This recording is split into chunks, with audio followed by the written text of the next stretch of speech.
I've seen some crashes in my day in some volatile mining towns, some speculative marketplaces which have lost 80% of their property value during a correction phase.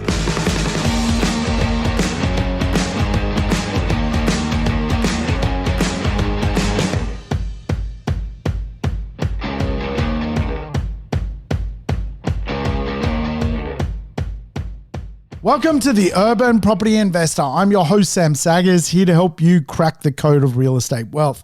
Today's show is a code cracker indeed. We are going to myth bust. Yes, it's time to have the myth busting show. We haven't had a myth busting show. We're going to do it today. And of course, I was always a big fan of myth busters, those crazy scientists that would go around exposing that methane wasn't dangerous. But today we are going to go through some myths that we need to bust in real estate, because a lot of people really make some poor decisions based around some of the myths in real estate. And of course, our decisions are really linked to the financial outcome we get in life. If we choose to play, we can create a financial outcome. And quite often, if we don't play hard enough, we won't get a financial outcome from real estate. So I think today there will be some great gold nuggets. We don't know till we get to the end. So stick around. Let's see what we can come up with when it comes to myth busting real estate. And of course, welcome back, urban property investors. I hope your week has been wonderful. I've had a wonderful week. I feel on top of the world. So I'm ready to do a great show. And of course, if it's your first time tuning into the program, well, remember, play the program in double speed. Get your life back. Don't sound like a chipmunk. And of course, all the episodes I've done are lessons on real estate, so feel free to go back in time. And if you're watching on YouTube, welcome to YouTube. Yes, I'm dressed as a myth buster from the old TV show Myth Busting. So I am in character for this absolute podcast episode. If you're listening on your little earphones, well, you probably won't notice I'm wearing a little choo-choo train hat, just like the myth-busting guy. But hey, let's do this. There are some things which really come up commonly when it comes to the idea that property and investment is a risk to people. And of course, one of the greatest myths, probably the first myth that we need to cover off on, is that the best time to buy is when the market crashes. And I've been in real estate now for 30 years and really only lived through 1 or 2 years of hyper supply, which has pushed a market to accelerate a drop in price. Really, the Australian property market doesn't go through massive crashes. And of course, if it did, the idea of the myth of buying when the market crashes, well, we could bust that myth that you should buy when the market crashes. But the problem is, for mainstream real estate investment, for the best properties out in the marketplace, they are generally in places which are in very high demand. And even if there is a market downturn, those suburbs don't necessarily crash. I've seen some crashes in my day in some volatile mining towns, some speculative marketplaces which have lost 80% of their property value during a correction phase. But really, when I analyzed the fundamentals of those marketplaces, there were none. There were no fundamentals. Really, one crash in particular that stands out, which I labeled the crash of the century and the crack cocaine of property investment, was the Moranbah crash. There was a place up in Queensland where a lot of property investors invested. And people were paying for a small 7,000 person town, $1.2, $1.3 million for a property. They were getting $2,000 a week in rent. They were buying those yields. But it wasn't sustainable because there was no fundamentals to the township other than the mining companies renting properties. When the mining companies changed tact and started to put people in their own accommodation through their own camps, then there was no demand for the houses, and people literally went bankrupt in that marketplace. Do you wait for that kind of crash and then scoop into those marketplaces and buy? I don't think so. What's the point? It's just going to go through another sawtooth market environment. I prefer stable marketplaces that don't crash. So I'm going to bust the myth on this. Don't wait for a crash. Just find a stable marketplace which ultimately won't crash. And I'm a big believer of stable suburbs in our top 10 cities which are populated, and you can't really go wrong. You may get a period of opportunity where there's a downturn, but it's very, very unlikely to have a market crash whereby the real estate in those areas will halve in price. If those marketplaces were halve in price, you would absolutely buy them for half the price, but I wouldn't be waiting for that day because you could be waiting 100 years. So the first myth that we're going to bust is you should wait for a market crash. Market crashes happen in markets where you shouldn't invest. So don't invest in a market crash. The next myth is also an equally important one. The price you pay for property is the most important factor. I'm going to bust the myth on this.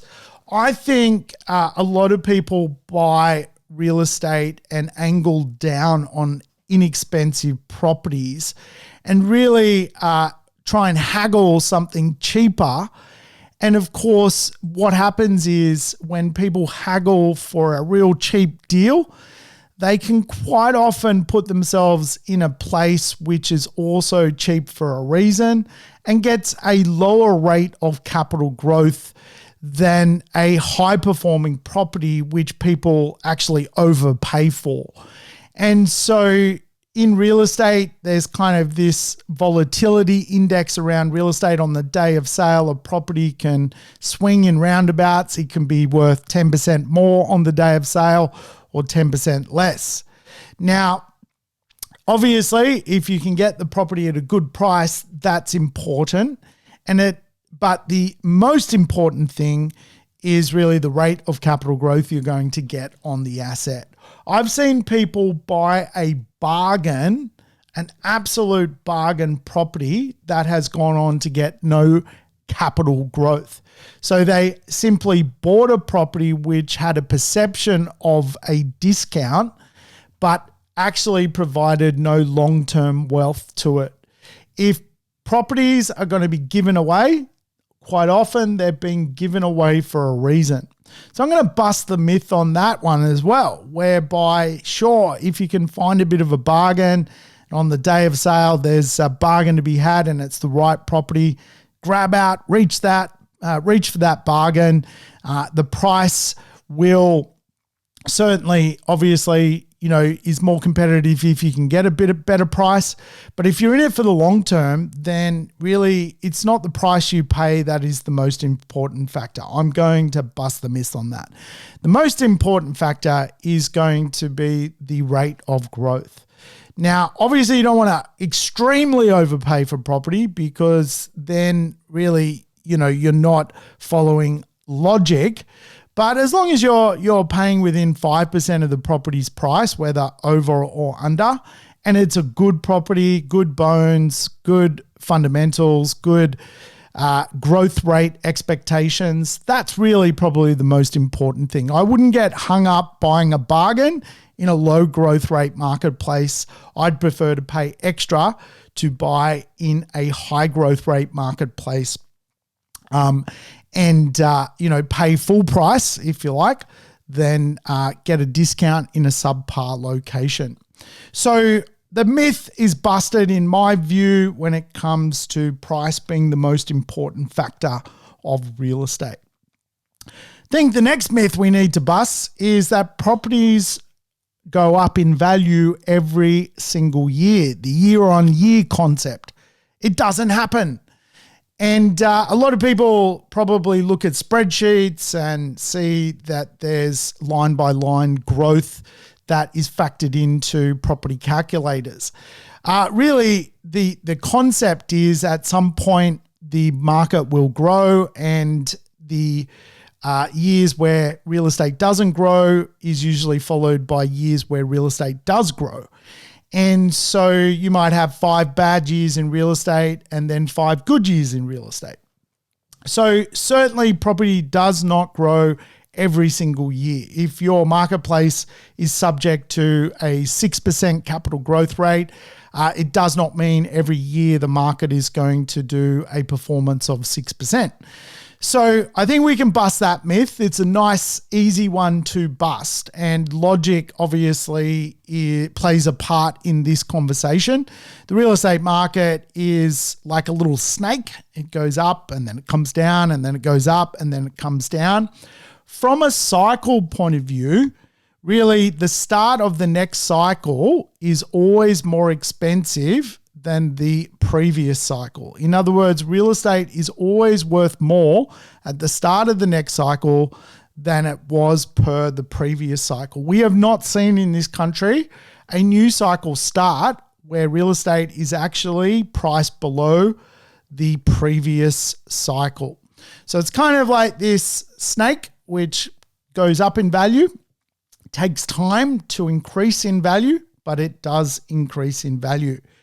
And you can own real estate for a cycle. PropTech suggests the cycle is 15 years for a property to double in value.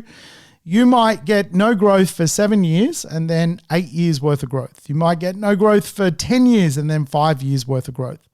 Obviously, you've got to think long-term, which is the toughest part. I always say the biggest problem for property investors is the problem of time. And time allows you to get the full cycle of growth, and that includes bumper years of accelerated growth, which is really, really important. The next myth I think we need to bust, and I can bust this using properties I've bought over the years. Properties always go up in value, not to be confused with the cycle always going up in value. Properties don't always go up in value, and even over a cycle, properties can actually not actually go up. And so it's very, very important. If you choose a low growing property, it can actually go through a 15-year period with no growth. In fact, the growth can be worse than the inflation rate. If there is growth, it's less than really the cost of inflation, meaning it is actually negative growth when it comes to its outcome. Now, I recently sort of analyzed a property I bought in 2006. I sold it in 2016. It is now 2023. I bought it in a marketplace because it had high cash flow but no growth. And when I look at the result of that property, which I offloaded it in 2016 because I got sick of the concept of no growth, still to this day, when compared to inflation, it has gone backwards. And so there is real estate out there that you will put your foot on. If you get it wrong, you will wake up in 2038, like this is 15 years from now, and have no growth. So all properties do not grow in value. It's an absolute myth. You can absolutely get this wrong. And you think about that time horizon, 15 years, how important is that to your retirement? Fortunately for me, I bought that property, but I also bought others, and I diversified into a rather large portfolio, which made up for the mistake of buying that property. It did not grow. I bought it for $140,000 in 2006. I sold it for $136,000 in 2016. So I made a loss, and today it's worth $160,000. So in that period of time since 2006, what's that? That's 10 It's 17 years. It's risen in $20,000, but inflation would have gone up far more so in that period of time. Like, it's gone backwards. So not all properties go up in value, and it's very, very important that you understand that sort of conversation. In fact, sometimes the higher yielding properties actually grow the less. It's a bit counterintuitive, but that's sort of how it works. So then we can bust the myth on that.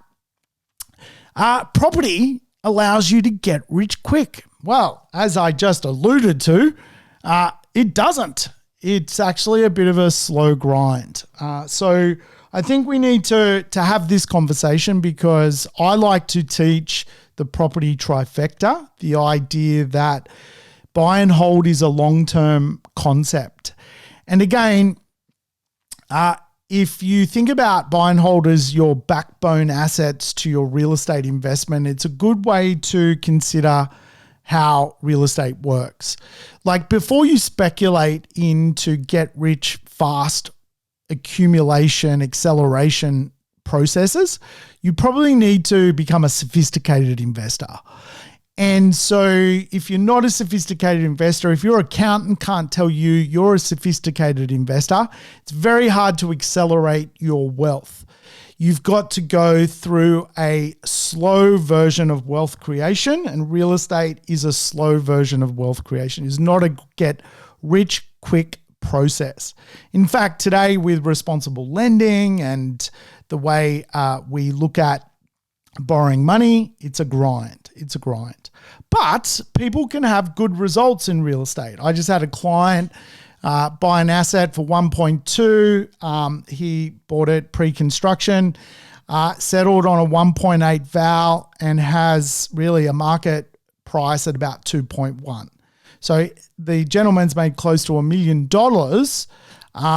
over a short period of time, which is probably counterintuitive to my conversation, but that in itself was a real good piece of timing and a real good piece of buying that got him that result. That is a bit of a unicorn. It can happen, but I'm going to bust the myth on that real estate allows you to get rich quick, because it's a perverted ego measurement. Actually is a slow road to success. And that is the buy and hold part of it. Where you can accelerate your wealth is part of the property trifecta. Now, I teach buy and hold. If you can't do buy and hold, I don't know how you're going to do flips and subdivisions and, strata titling subdivisions and development. But as you graduate as a property investor, I believe the process is actually a proven process through the ATO, which is you build your buy and hold portfolio, you get to a point where you're considered sophisticated. The ATO, ASIC all agree you're sophisticated. Then you do sophisticated acceleration activities. And they allow you to accelerate your wealth. They allow you to create income far more rapidly by doing investments. And again, I just think for most people, the get rich quick doesn't happen. But the more you've got capital deployed, the easier it is to actually speed up your wealth creation. And what I mean by that is, if you've got a $500,000 asset, for it to make $1 million, that real estate needs to double twice. And so if we measured $1 million as a get rich mechanism, you need to watch that real estate double once from the 500,000 and basically another $500,000 over and above that. However, if you've got $10 million worth of real estate deployed, you don't need 100% growth, and in that past example, another 50% growth on top of that. You don't need 150% growth. You need 10% growth. And so again, you can get rich quick from real estate, but you actually need to have a lot of capital deployed in a wealth acceleration space to do that. And that's why the rich are getting richer, the poor are staying poor. But to get to that acceleration point, it is a slow boat. It is a bit of a burn. It's going to take 15, 20 years. And there's nothing wrong with that. Just go through it and accelerate your wealth when you're ready and considered sophisticated. So I'm going to bust the myth. Property investment is a slow vehicle of wealth creation. It is not crypto. It is slow. It can speed up, but I think that for the purpose of today's show, for buy and hold investors, I'm going to bust the myth. When you're ready as a sophisticated investor, you can speed things up and do more accelerated ways to make money. That's why we have the rulings on who is a sophisticated investor and who is not. So the get rich side of the equation, in my viewpoint, is designed for people who can handle risk. They can do the get rich quick stuff. You need a large amount of money to get started in real estate. I'm going to bust the myth on this one as well. The governments around Australia are very pro-property, and they will help people with first homeowner grant money. They will help people with stamp duty concessions. Often we talk about, the savings time for a 20% deposit. Well, a lot of people, why not use mortgage insurance and borrow at 90% and just pay a capitalized mortgage insurance cost on your mortgage, which just means you add the cost of mortgage insurance to your mortgage and pay it off over 30 years. I actually think for people who are getting into the market, usually here in Australia, it's not hard to get into the market. Some people make it hard by having, flawed thinking about what they should buy when it comes to real estate. A lot of the people that I see sit out of the market are really almost have this sort of vain metric about, well, I wouldn't live there, so I wouldn't buy there, or, I'm only buying in my own backyard kind of concept. Really, it's holding them back because there are plenty of great places where you potentially wouldn't live, but other people love to live. And there's great communities being formed with high rates of capital growth. So you don't need a large amount of money to get started in property. In fact, your seed capital in the beginning is usually very, very small. It's a token amount of money in the grand scheme of the oceans of money all around the world. So take the grants from the government, use the system for what it is, and make hay, as they say. So I'm going to bust the myth on that as well. I don't think you need a lot of money to get started in real estate. There are still opportunities around the place, and it's just going to mean for a few people it's actually a change in thinking, not a change in how much money you need in your back pocket, that is for sure. The next real myth I'm going to bust is that property is a hassle. Property is a hassle. I don't think it's a hassle. It pays you money while you sleep. Now think about you going to work every day and exchanging your time for money. For a lot of people, they're doing 10, 12-hour days, sometimes longer. For a lot of people, 6, 7 days a week. And real estate pays you while you sleep. It's an amazing, amazing, amazing concept that you can actually make more part-time from real estate than you can from your full-time job. So when we use the word hassle, I don't know. I'm going to bust the myth on this one because hassle to me is working 6 days a week. Hassle to me is not receiving a water bill from a property manager that I pay $18 a week to.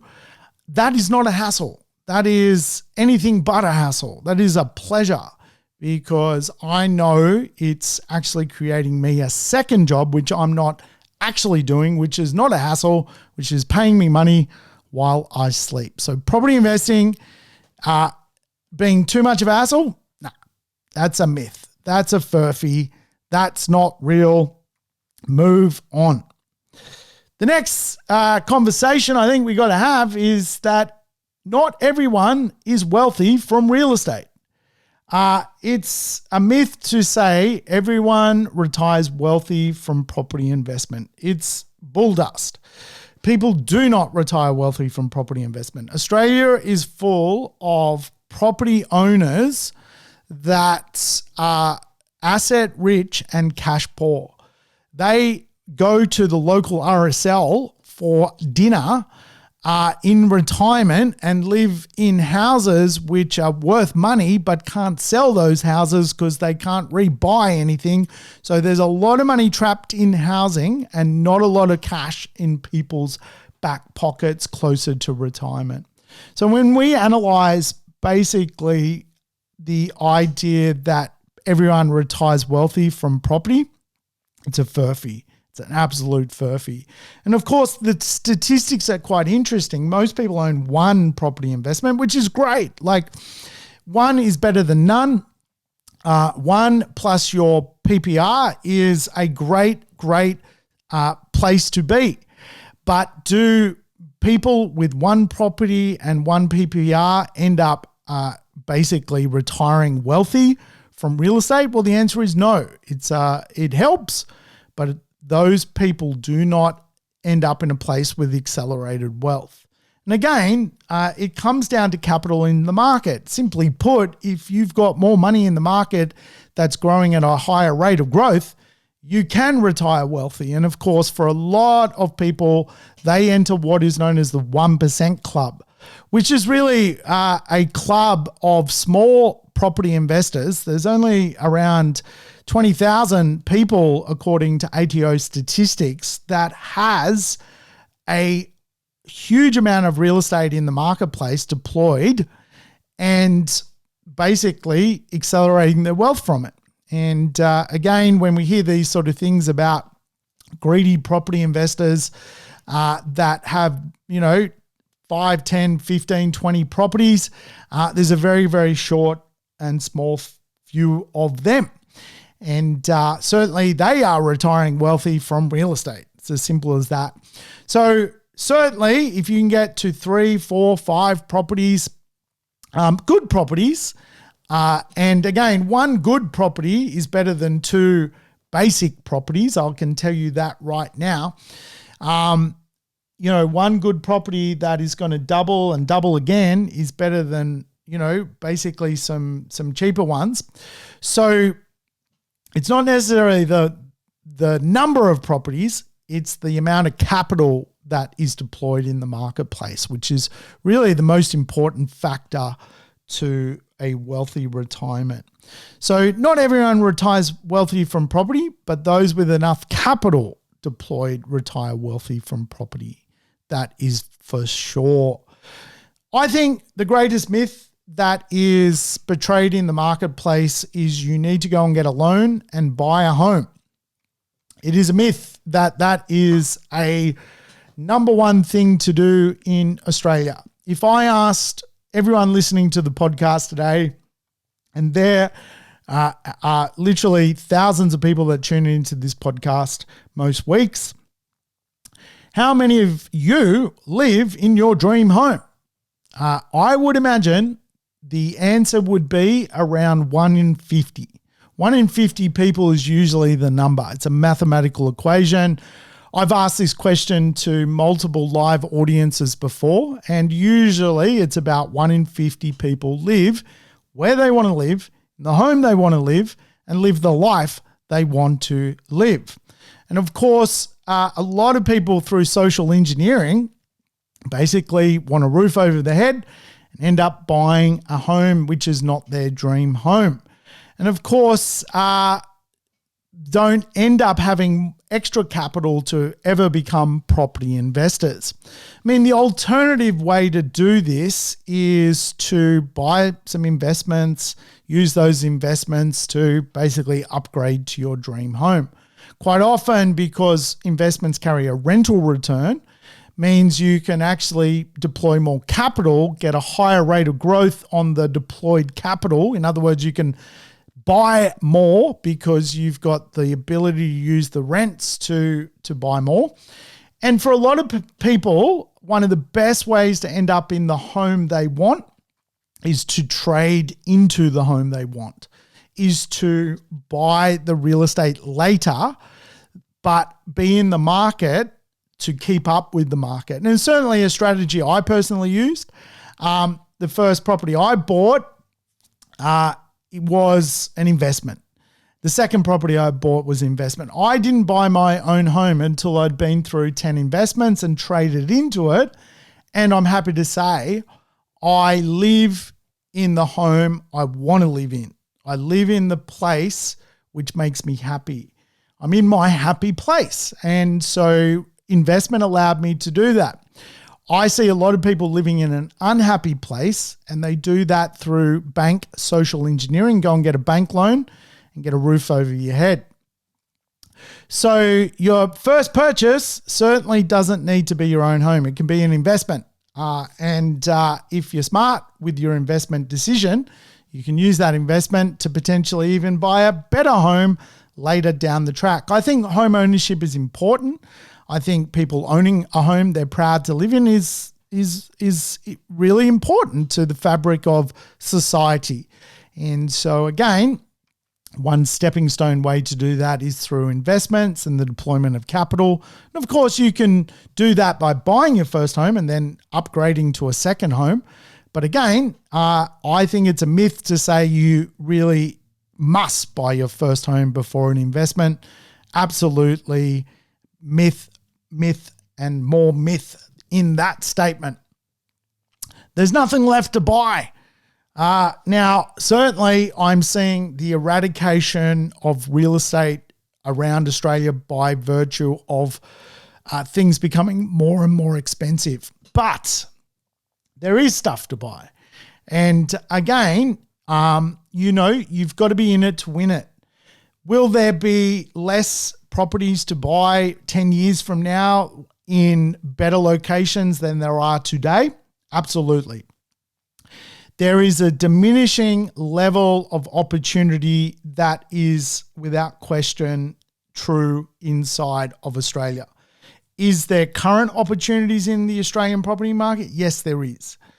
And again, like as time goes by, it just gets harder and harder and harder. So, sitting on the fence is probably the worst thing you can do.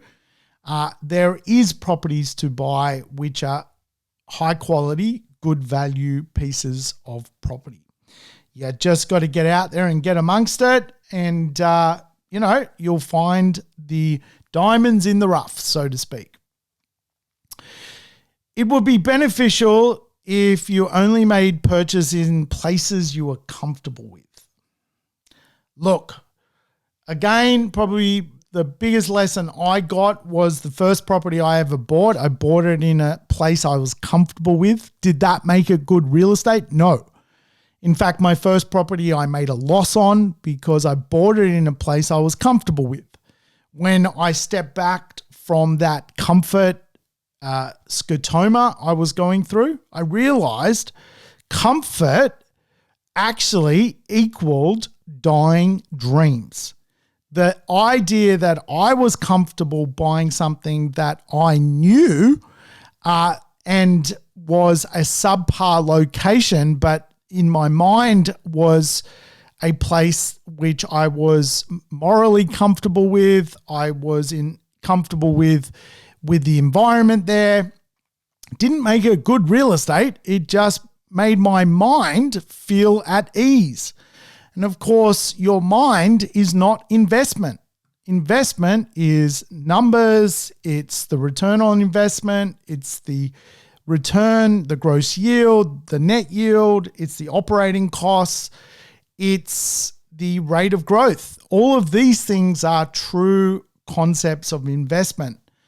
The idea that you need to be comfortable and you need to live in the place where you invest, or you need to only invest in places you know really, really well, is flawed, is absolutely flawed.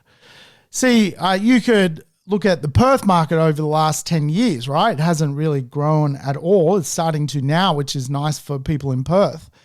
You could have been a Perth investor in the last 10 years and bought in places you were comfortable with, but the metrics were never there. So for a lot of people in Perth, they've missed millions of dollars of investment opportunity by not coming to the East Coast, a place they're uncomfortable with. And again, like all of these things go through roundabouts, but the conversation of just investing where you're comfortable equals dying dreams. You actually need to invest where you're uncomfortable.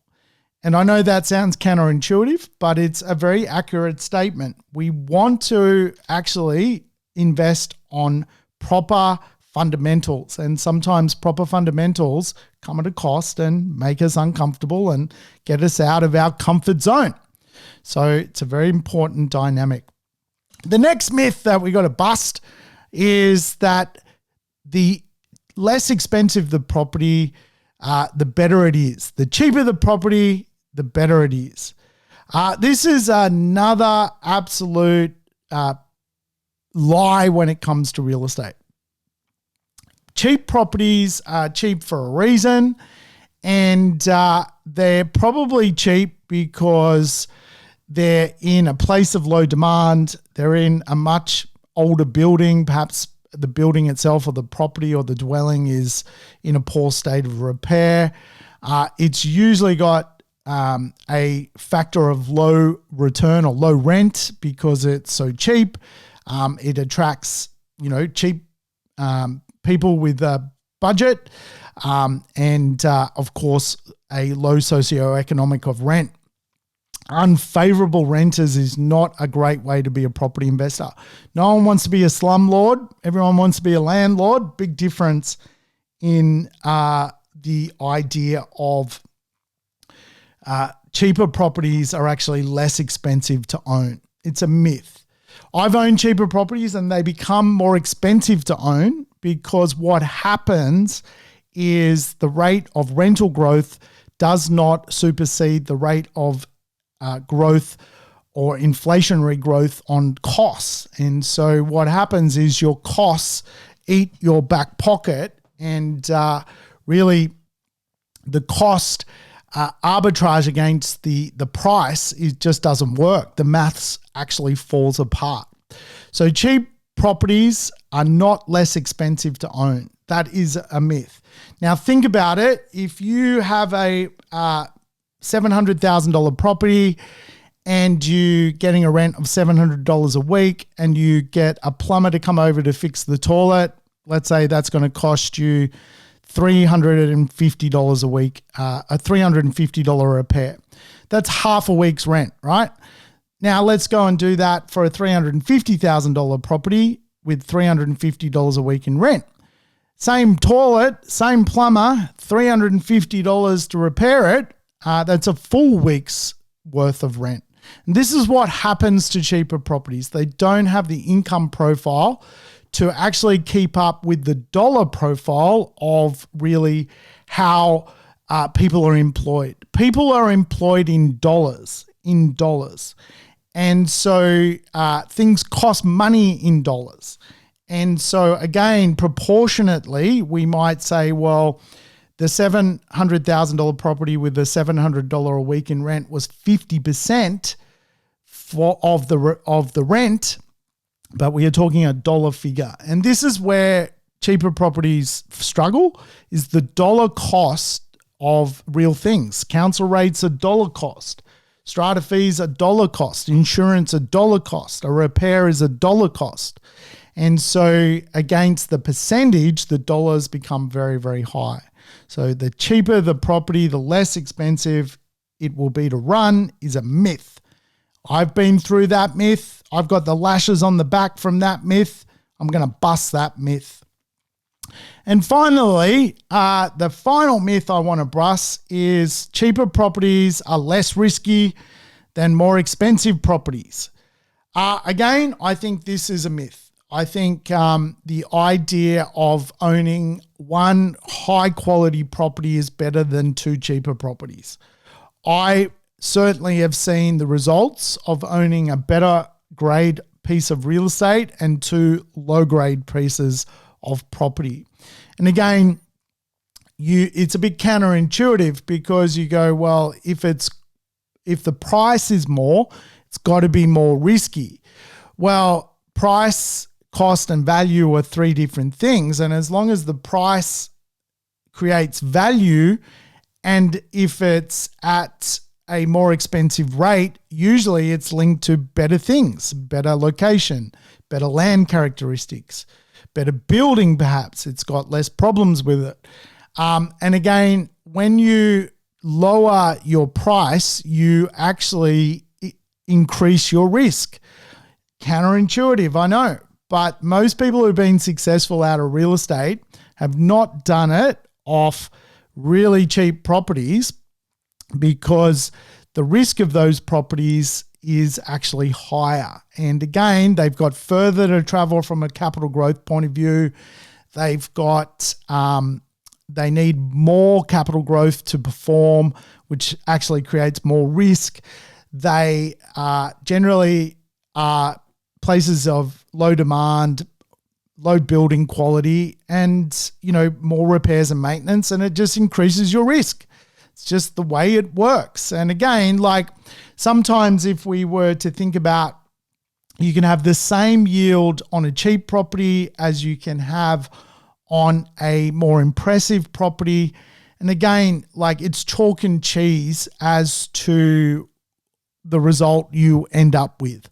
One gets a higher rate of growth. And again, in dollar terms, it sort of goes back to the previous myth we busted.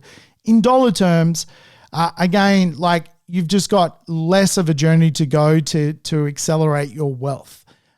When you've got a really inexpensive property, for it to make you wealthy, the capital growth rate on that inexpensive property has to travel so far. And that increases your risk because you need more time in the market for that journey to unfold. And again, like, there's just myths out there which I think we should really, comprehend. And I think properties that are cheaper are not less risky. They're actually more risky because of the trade-offs. I would prefer just a moderately priced property with limited trade-offs than a cheaper property with trade-offs. The trade-offs are really what you're buying, and everything is built into the price, and the consensus of trade-offs is building to the price of cheaper properties, and therefore they carry more risk. Those trade-offs will be building problems, land problems, flooding issues. There'll be roofing issues. There'll be gutter issues. You don't make more money by replacing your gutters. No one pays you more for their property for new gutters. It doesn't work like that. So the risk just gets higher the cheaper you go. And so it's a bit counterintuitive, I know, but it's the way it works. All right, folks, that's it from me. I'll catch you on the next show. Let's talk more real estate then. Thanks for tuning in to the Urban Property Investor. To never miss an episode, make sure you subscribe to the podcast on your favorite app or on YouTube. And I would love it if you could give the show a rating and share it with your friends and family. In between episodes, you can always keep in touch with me by connecting on social media over Facebook, Instagram, or LinkedIn. Until we meet again on the next episode of the Urban Property Investor, take care and bye for now.